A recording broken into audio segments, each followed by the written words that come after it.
Bismillahirrahmanirrahim. Alhamdulillahirabbil alamin. Wa bihi nasta'in 'ala umuri dunya waddin. Wassalatu wassalamu 'ala asyrafil anbiya wal mursalin sayyidina Muhammadin wa 'ala alihi wa sahbihi ajma'in.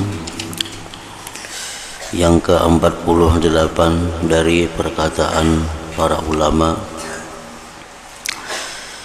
permasalahan riya yang samar-samar.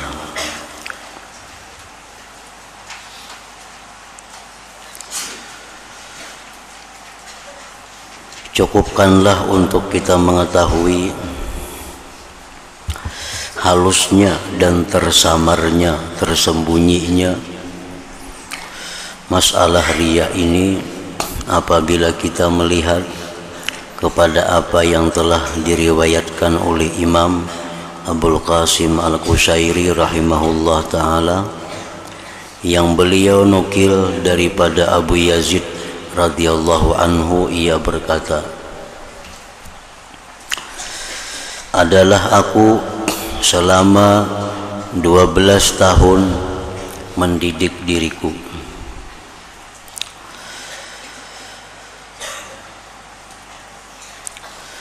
Lima tahun permulaan aku adalah cermin kepada hatiku, dan 1 tahun aku melihat antara diri dan cermin tadi. Tiba-tiba aku dapati di tengah-tengah diriku ada terbuka satu ikatan yang sangat kukuh. Maksudnya ikatan akhlak yang tercela.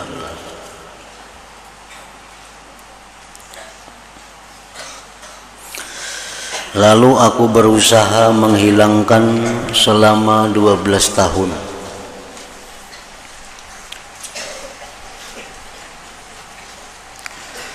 Kemudian apabila aku memandang pula ke dalam batinku, tiba-tiba di dalamnya masih ada satu ikatan lain yang sangat kukuh. Lalu aku berusaha untuk memeranginya selama 5 tahun.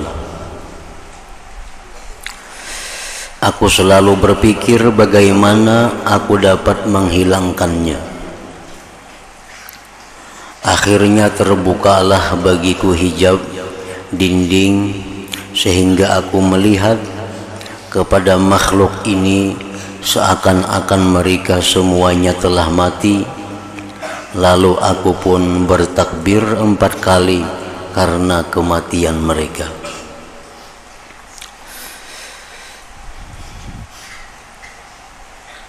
Dari sini maka cukuplah untuk kita mengetahui kesamaran sifat riya. Kesamaran sifat riya ini dan kaburnya. Apabila ianya masih kurang jelas ke atas seorang sufi yang seperti Syekh Abu Yazid, yang susah kita mencari tandingannya. Artinya bahwa sifat yang namanya riya, sifat yang namanya riya itu adalah di mana beramal, beribadah bukan karena Allah. Sifat riya beramal, beribadah untuk mencari sesuatu daripada makhluk, seperti minta puji, beribadah seperti minta hargai kepada manusia, beribadah seperti minta nilai kepada manusia. Nah, maka itu adalah satu sifat yang sulit dibuangi, yang sulit dibersihkan dari hati manusia.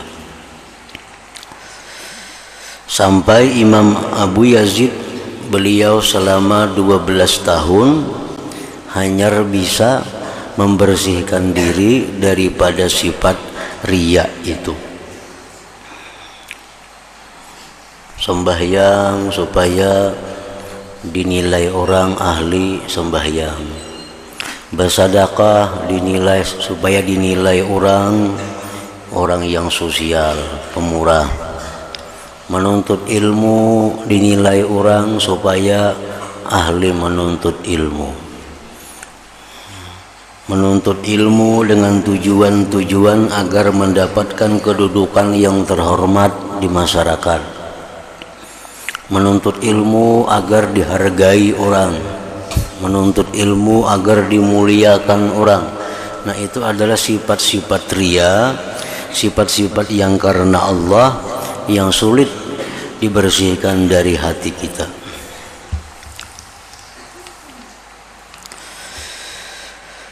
Adapun perkataan beliau Abu Yazid tadi, paraaituhum mauta, maka aku lihat mereka semuanya telah mati. Maka ini merupakan satu ungkapan yang sangat indah sekali. Sedikit sekali didapati orang yang dapat membuat ungkapan seperti ini selain daripada para anbiya. Dan di sini akan saya sebutkan sebahagian daripada keterangannya dengan secara ringkas saja. Jadi artinya bahwa Abu Yazid ini beliau bisa membersihkan hati daripada riya itu sesudah melihat bahwa manusia itu semuanya ternyata adalah mati. Nah, begitu melihat manusia itu ternyata sudah mati, maka disitulah beliau bisa bersifat dengan ikhlas. Disitulah bisa menghilangkan riya dari hati. Makna ungkapan ini ialah bahwa beliau Imam Abu Yazid telah bersungguh-sungguh sekuat tenaga dalam bermujahadah, maka bersihlah dirinya dan bercahaya hatinya.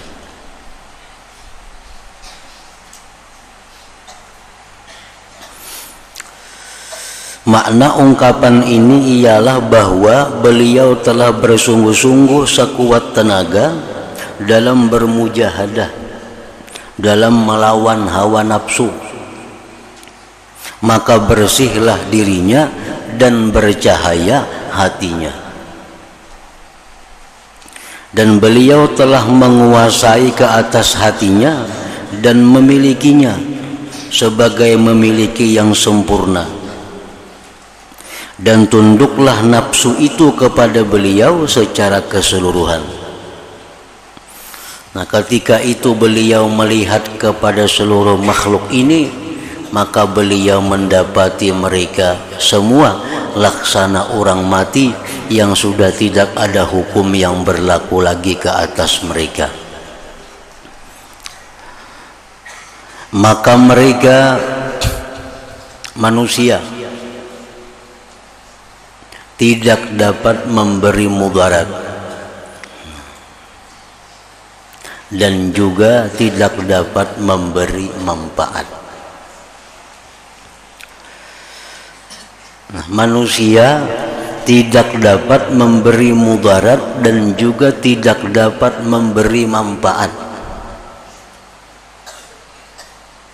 Seperti yang disebutkan dalam sebuah hadis, bahwa andai kata seluruh alam berusaha untuk memudaratkan engkau, maka tidak akan terjadi kalau itu tidak diizinkan oleh Allah. Seluruh alam berusaha memberikan manfaat kepada engkau. Seluruh alam berusaha mendidik engkau. Kada akan bisa terjadi, kada akan berhasil kalau itu tidak diizinkan oleh Allah. Nah, itu menunjukkan bahwa seluruh alam manusia khususnya seperti orang mati. Orang mati kaulah memberi manfaat lawan kita, nyebagarak kerja kada kawa. Kaulah orang mati memberi mudarat kepada kita, kada kawa. Nah, manusia ini laksana orang mati. Artinya seluruh alam hendak mengganggu kita, kada akan terjadi kalau itu kada diizinkan oleh Allah. seluruh alam hendak memberi manfaat kepada kita, kada akan bisa terjadi kalau itu kada diizinkan, kada dikehendaki oleh Allah. Memberi manfaat itu artinya hendak menyihatkan. Misalnya ada orang garing, seluruh alam maubati, kada akan bisa sembuh kalau itu kada dikehendaki oleh Allah. Ada orang yang ahli maksiat, seluruh alam memberi nasihat kepadanya, seluruh alam memadahinya, kada mampan kalau orang itu kada dikehendaki oleh Allah. Orang ini bodoh, orang ini kada pemahaman, kada pahapalan, kada pengertian, seluruh alam membisainya, mendidikinya, kada akan bisa kalau kada diizinkan oleh Allah Subhanahu wa ta'ala. Nah, itu pengertian pertama, bahwa manusia itu adalah laksana orang mati, kada bisa berbuat apa-apa kalau kada diizinkan oleh Allah. Dan mereka tidak dapat memberi sesuatu apapun, dan mereka tidak dapat menahan sebarang pemberian. Kalau Allah hendak memberikan seseorang kemuliaan, seluruh alam menahan, kada akan bisa terjadi. Kalau Allah hendak menghinakan seseorang, seluruh alam berusaha menolak, kada akan bisa terjadi, pasti orang itu menjadi hina.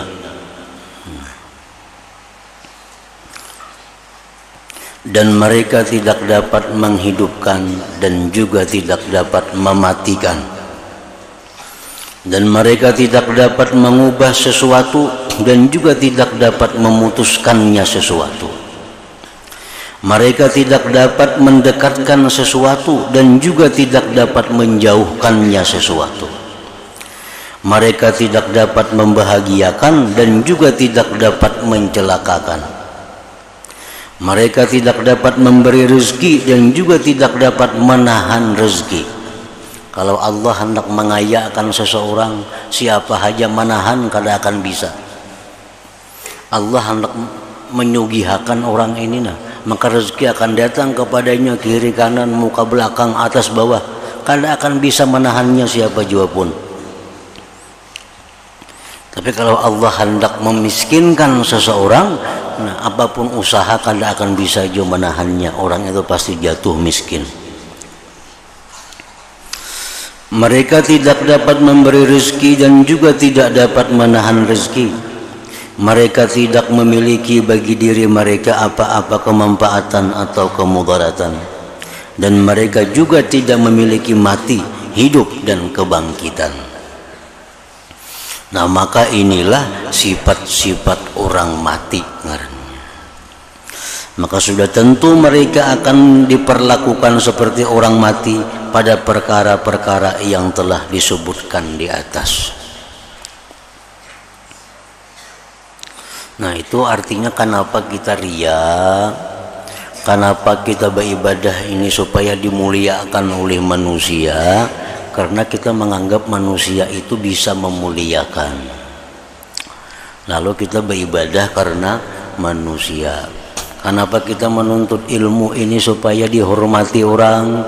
Karena kita menganggap manusia itu mampu menghormati. Padahal sudah dijelaskan tadi, bagaimanapun manusia hendak menghormati kita, kalau Allah hendak menghinakan, kada akan bisa terjadi. Mereka juga manusia tidak ditakuti dan tidak diharapkan. Mereka juga tidak dikehendaki apa-apa yang ada di sisi mereka. Maka tidak perlu untuk kita riya karena mereka atau kita berpura-pura terhadap mereka. Bahkan kita tidak perlu sibuk karena mereka.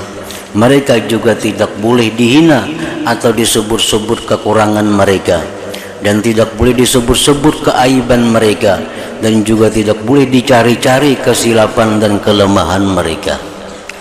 Kita tidak boleh hasud atau merasakan terlalu banyak karunia yang diberi Allah kepada mereka.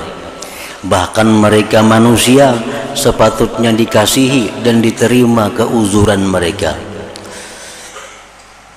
Namun hukum-hukum Allah seperti hudud, tetap wajib kita laksanakan ke atas mereka yang berkenaan sesuai dengan kehendak syara. Dan sifat yang telah kami sebutkan di atas tidak menghalangi akan pelaksanaan hukum hudud. Dan walaupun hukum hudud perlu kita laksanakan, namun tetap kita menutupi keaiban mereka seperti halnya orang yang sudah mati. Dan apabila mereka disebut dengan tidak baik oleh seseorang, maka mesti kita melarangnya, seperti mana kita dilarang daripada menceritakan sebarang keaiban si mati. Kita tidak membuat sesuatu karena mereka, dan begitu juga kita tidak meninggalkan sesuatu karena mereka. Dan kita sama sekali tidak akan terhalang daripada membuat sebarang ketaatan dengan sebab mereka. Seperti halnya kita tidak terhalang daripada melakukan sebarang ketaatan dengan sebab orang yang telah mati. Jadi kita tidak perlu ambil peduli dengan pujian mereka, dan kita tidak menghendakinya. Dan juga kita tidak benci kepada sebarang celaan mereka, bahkan celaan itu tidak perlu untuk dijawab. Ringkas kata bahwa mereka itu seperti tidak ada pada segala perkara yang telah kita sebutkan tadi, karena mereka sebenarnya ditadbirkan di bawah hukum-hukum Allah Ta'ala. Maka siapa yang bermuamalah akan mereka dengan cara yang telah kami sebutkan ini, niscaya ia akan menghimpunkan segala kebaikan dunia dan akhirat. Kita memohon akan Allah yang maha mulia agar kita senantiasa mendapat taufik daripadanya. Amin ya rabbal alamin. Maka sekedar ini cukuplah menjadi peringatan dan huraian kepada apa yang telah diperkatakan oleh Syekh Abu Yazid rahimahullah tadi. Wallahu a'lam. Jadi kesimpulannya bahwa untuk mendapatkan ikhlas, untuk mendapatkan sifat yang namanya ikhlas itu tidak ada jalan lain selain bahwa tauhid yang kuat. Tauhid yang kuat itu apa artinya? Meyakini seyakin-yakinnya bahwa yang memberi bekas itu hanya Allah. Yang lain daripada Allah tidak ada daya dan upaya. Nah, bila tauhid itu mantap, maka bisa beribadah dengan ikhlas. Nah, selama kita menganggap bahwa manusia itu bisa memberi, manusia bisa menyayangi, manusia bisa menghormati, manusia bisa memuliakan, manusia bisa menghinakan, selama kita bisa beranggapan demikian, kadakawa bersifat ikhlas. Kadakawa bersifat ikhlas. Pasti kita beribadah itu ada tujuan kepada manusia. Nah, jadi ikhlas itu merupakan cabang atau anak daripada tauhid yang kuat. Ke-49 dari perkataan para ulama, berkata Imam Al-Junaid Al-Baghdadi rahimahullah ta'ala, telah berkata Imam As-Sari rahimahullah ta'ala, wahai para pemuda, bersungguh-sungguhlah kamu sebelum kamu sampai seperti keadaan aku sekarang ini. Maka kamu akan lemah dan taksir seperti mana aku telah menjadi lemah dan taksir. Berkata Imam Junaid Al-Baghdadi rahimahullah, sebenarnya ketika Imam As-Sari berkata perkataan ini, anak-anak muda tidak dapat menyamai kesungguhan dalam berbuat ibadah. Imam Sari As-Sakati, gurunya Junaid Baghdadi, berpesan kepada para pemuda, kepada yang anum-anum, Jarsidin, gunakanlah masa anum itu untuk beribadah kepada Allah. Karena sudah Tuhan yang kayak aku inilah sudah lemah daripada beribadah. Padahal lemahnya sidin beribadah di waktu Tuhan itu masih kuat dibanding dengan anum-anum di masa itu. Ke-50 berkata Imam Ahmad ibnu Abil Hawari rahimahullah ta'ala di dalam kitab Az-Zuhdi, telah meriwayatkan kepada kami oleh Syekh Suwaid rahimahullah ta'ala, beliau berkata, aku melihat Abu Marsad rahimahullah ta'ala berjalan di pakan, di pasar artinya, sambil memakan sekatul tulang yang ada sedikit daging, sepotong tulang yang ada sedikit daging, yang ada sedikit daging padanya dengan sepotong roti. Beliau bertindak demikian supaya terlepas daripada diminta untuk menjadi qadhi.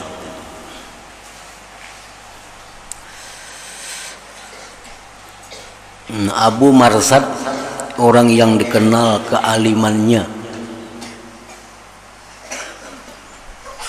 Lalu beliau ini diingini oleh raja diangkat menjadi qadhi. Qadhi itu bahasa kita ya kayak hakim. Ada orang berperkara sidin memutuskan, ada orang bermasalah baik urusan rumah tangga, urusan perdagangan, urusan apa, itu biasanya qadhi yang memutuskan. Nah, Abu Marsad ini kada hendak jadi qadhi itu. Nah, kayak apa caranya supaya orang yang memilih sidin menjadi qadhi? Lalu sidin berjalan di pasar sambil makan roti lawan daging keliling-keliling di pasar, supaya disangka orang sidin itu orang nang kurang berpendidikan, supaya disangka orang sidin itu orang nang kurang berakhlak. Kenapa di pasar nang sambil makan roti, makan daging, putar-putar di pasar. Nah, akhirnya sidin kada jadi ditunjuk orang menjadi qadhi. Nah, itu tujuan sidin. Karena jadi qadhi itu dalam hadis disebutkan, jadi qadhi itu 3, 2 nang ke neraka, hanya 1 nang selamat. Artinya orang jadi qadhi itu banyak nang celaka, hanya 1 dibanding 3, hanya 1 yang selamat.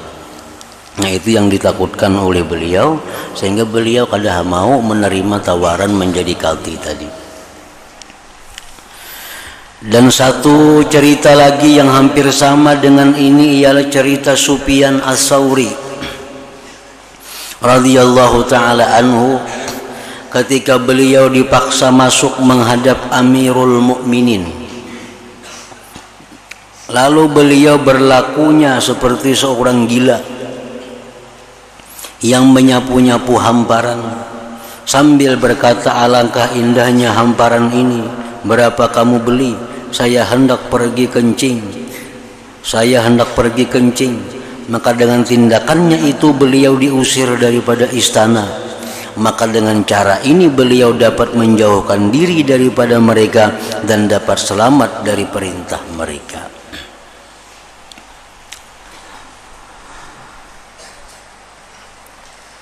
Ke-51 berkata Imam Asy-Syafi'i rahimahullah ta'ala, telah mati seorang anak bagi Sayyidina Husain bin Ali radhiyallahu ta'ala anhuma, dan orang ramai tidak melihat sebarang kesedihan di mukanya.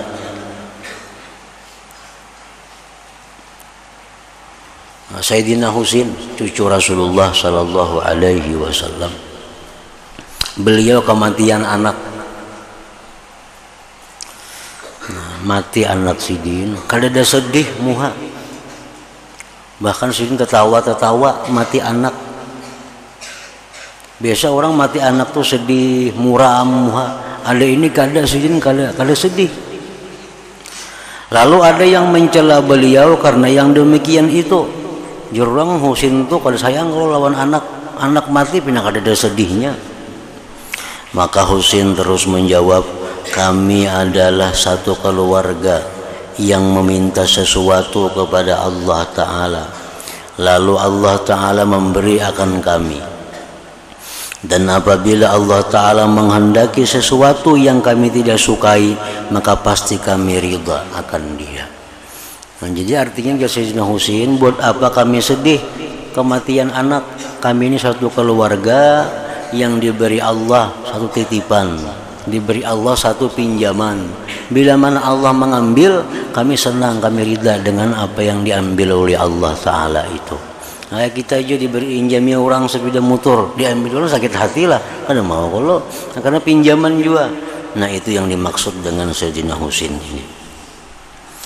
Ke-52 berkata oleh Ahmad ibnu Abil Hawari rahimahullah ta'ala, aku pernah mendengar Abu Sulaiman berkata pada anak muridnya, aku pernah mendengar Abu Sulaiman berkata kepada anak muridnya, kami tidak mencintai orang yang kami cintai kecuali karena ia taat kepada gurunya. Sedangkan engkau tidak mau mendengar perkataanku. Aku telah perintahkan supaya engkau jangan meletakkan tanganmu pada bubur sarit, sejenis bubur yang sangat sedap. Maka sekarang angkatlah tanganmu daripadanya. Jadi di sini artinya bahwa kecintaan itu merupakan buah daripada ketaatan. Kepada siapapun itu berlaku. Kenapa Allah sayang lawan kita? Karena kita taat kepada Allah. Kenapa atasan sayang kepada bawahan? Karena bawahan taat kepada atasan. Kenapa guru sayang dengan murid? Karena muridnya taat kepada gurunya. Nah, jadi siapapun bahwa cinta itu adalah merupakan buah daripada ketaatan. Ke-53 Sa'id bin Jubair radhiyallahu taala anhu melihat kepada anaknya, lalu beliau berkata kepadanya, sebenarnya aku tahu ada satu perkara yang paling baik yang ada pada dirimu. Lalu dikatakan orang kepadanya, apakah perkara itu? Sa'id bin Jubair menjawab, dia mati lalu aku mendapatkan pahala di atas kematiannya. Jadi Sa'id bin Jubair lawan anak Sidin bahwa pada diri anakku ini ada sesuatu yang sangat baik terhadap aku. Jarurang napa? Nah, anakku tuh mati lalu aku sabar menerimanya, maka itu mendatangkan pahala yang besar kepada aku. Ke-58 berkata Imam Abu Bakar Al-Musili. Ke-54 berkata Abul Hasan Al-Madaini radhiyallahu taala anhu, pernah seorang berkata kepada perempuan Badawi yang kematian anak, alangkah baiknya kesabaranmu terhadap anakmu. Lalu perempuan Badawi itu menjawab, sebenarnya kematian bapaknya dahulu telah melupakan aku akan segala musibah yang datang selepasnya. Ke-55 berkata Musa ibnul Madaini rahimahullah ta'ala kepada Ibrahim bin Salam rahimahullah ta'ala ketika ia bertakziah kepadanya, apakah telah menggembirakan engkau kehidupan anakmu, sedangkan ia merupakan bala dan ujian? Dan apakah menyedihkan engkau oleh kematian, sedangkan di sana ada tersimpan rahmat dan kesejahteraan? Dan berkata Musa ibnul Muhtadi rahimahullah ta'ala bahwa ada seseorang lelaki menulis surat takziah kepada sahabatnya yang kematian anaknya. Artinya dalam takziah itu orang kematian anak tuh biasakan sedih, itu umumnya. Lalu dalam takziah itu dinasihatkan, ikam sedih kematian anak, sedangkan anak ini andai kata dia hidup, dia panjang umur, belum tentu memberi manfaat kepada engkau. Bisa-bisa anak ini maulah bala kepada engkau. Kan banyak orang yang karena musibah, karena bala, bahkan hampir gila karena anak itu banyak. Nah, jadi anak ini mati jangan terlalu disedihi, jangan terlalu berkabung. Belum tentu anak yang dikasihani ini amunnya umur panjang memberi manfaat kepada engkau. Nah sedangkan inya mati ini engkau sabar, itu jelas mendatangkan manfaat kepada engkau, yaitu pahala yang besar.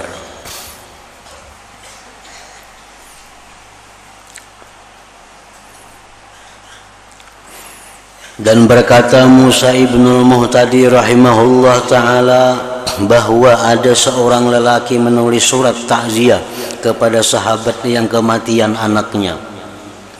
Amma ba'du, adapun selepas itu maka anak seseorang selama ia masih hidup maka ia merupakan kesedihan dan ujian ke atas bapaknya. Anak selama masih hidup ini merupakan ujian ke atas orang tuanya. Kalau di zaman Nabi, di zaman sahabat, makin banyak anak makin bagus. Karena itu masa-masa yang dekat dengan cahaya Rasulullah Sallallahu Alaihi Wasallam. Kalau di masa akhir zaman seperti kita ini, kalau nyakawa jangan bebini. Amunnya kau bebini juga jangan beranak. Amun beranak juga jangan banyak.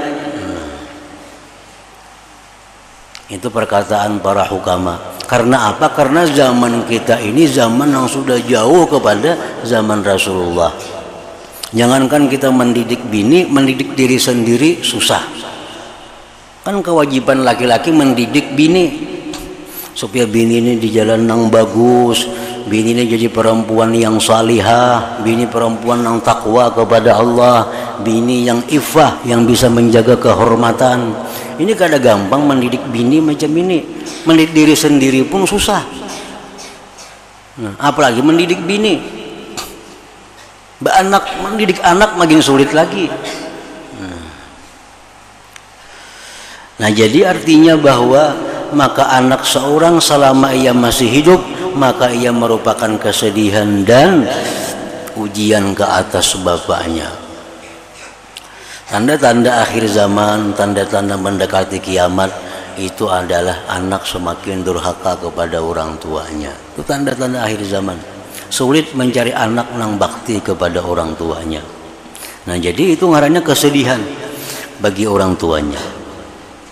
Dan apabila ia telah mati, maka ia bertukar menjadi doa dan rahmat bagi bapaknya.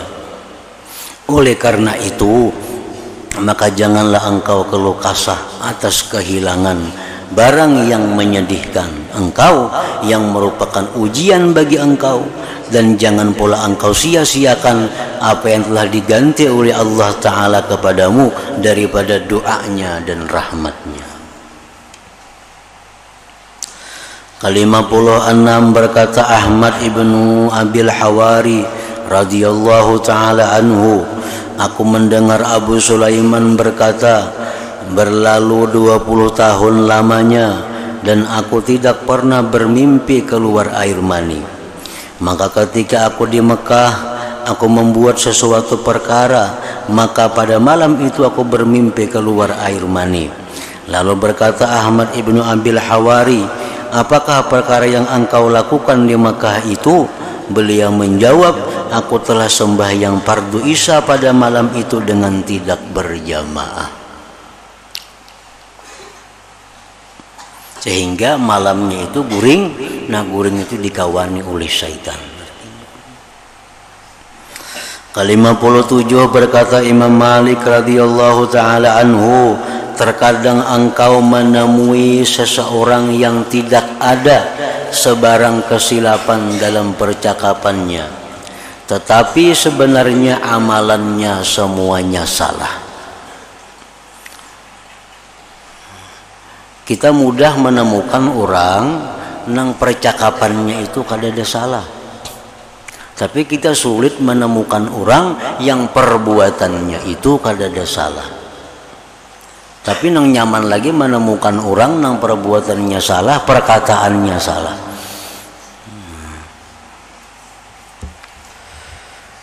Menemukan orang yang perkataannya salah, perbuatannya salah, itu lebih mudah. daripada menemukan orang yang perkataannya bujur, perbuatannya salah. Yang lebih sulit kita temukan adalah orang yang perkataannya bujur, perbuatannya itu bujur.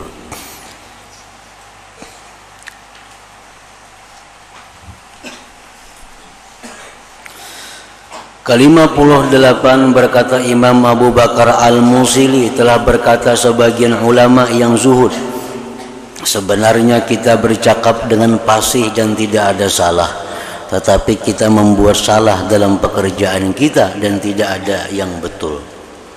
Membujurakan kata-kata supaya jangan salah itu lebih mudah daripada membujurakan perbuatan yang salah. Artinya membujurakan, maulah kata-kata yang fasih, maulah kata-kata yang indah didengar, itu lebih mudah daripada maulah pekerjaan, kelakuan, akhlak yang benar. Dan berkata seorang ahli syair, lam nu'ta min jahlin walakinnana nasturu wajhal ilmi bil jahli, nakrahu annal hana fi qaulina wa ma nubalil lahna bil fi'li. Artinya, kelemahan kita bukan dari sebab kejahilan, tetapi karena menutupi ilmu dengan kejahilan. Kita cukup benci jikalau kita salah dalam perkataan, tetapi kita tidak peduli kalau kita salah dalam perbuatan. Nah, selanjutnya ke-59.